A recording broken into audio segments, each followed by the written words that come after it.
Teacher മക്കളൊന്ന് നോക്കിയേ. ഇതെന്താ ഇതെന്താ ചാർട്ട് പേപ്പർ ആണ് അല്ലേ? ഇതെന്തിനാന്നറിയോ? എന്തിനാ?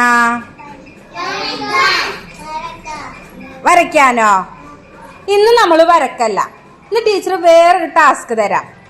ടീച്ചർ മക്കള് ആ ഈ പഠിച്ചില്ലേ? മലയാളം സ്വരാക്ഷരം പഠിച്ചില്ലേ? അപ്പോ ടീച്ചർ ഇതിന്ന് ഒരു ഷീറ്റ് തരും എല്ലാവർക്കും. അതിലെന്ത് വേണം? മലയാളം സ്വരാക്ഷരം മുഴുവനും എഴുതി ടീച്ചർക്ക് കൊണ്ടുവന്ന് തരണം. അങ്ങനെ കൊണ്ടുവന്ന് തരുന്ന മുഴുവൻ എഴുതിയിട്ടാ, മുഴുവൻ എഴുതി കൊണ്ട് തരുന്ന മക്കൾക്ക് ടീച്ചർ എന്നൊരു ഗിഫ്റ്റ് തരും.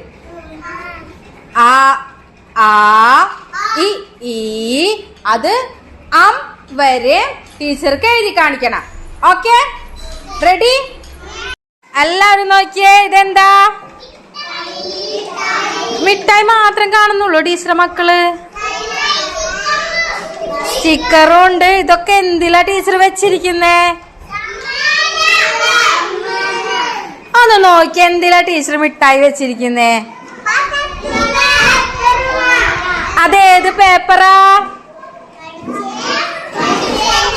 ടീച്ചറെ മക്കൾ എഴുതി തന്ന പേപ്പറല്ലേ? ആ, ടീച്ചർക്ക് ഒത്തിരി സന്തോഷായി. ടീച്ചറെ മക്കള് എല്ലാവരും നന്നായിട്ട് എഴുതിട്ടാ.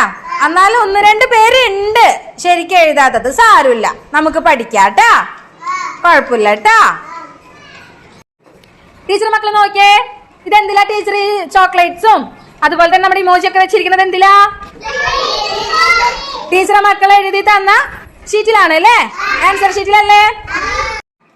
പക്ഷെ ഇതുണ്ടല്ലോ ടീച്ചറെ മക്കൾക്കല്ല ട്ടാ. ഇതാർക്കാന്നറിയോ?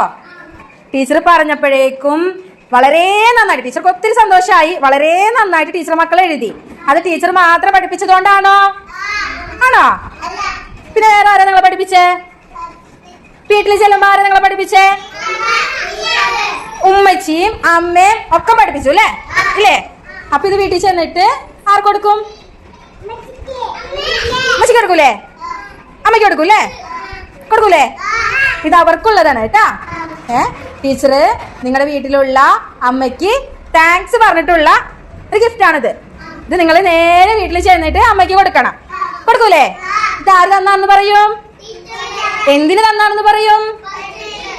പഠിച്ചതിന് അല്ലേ?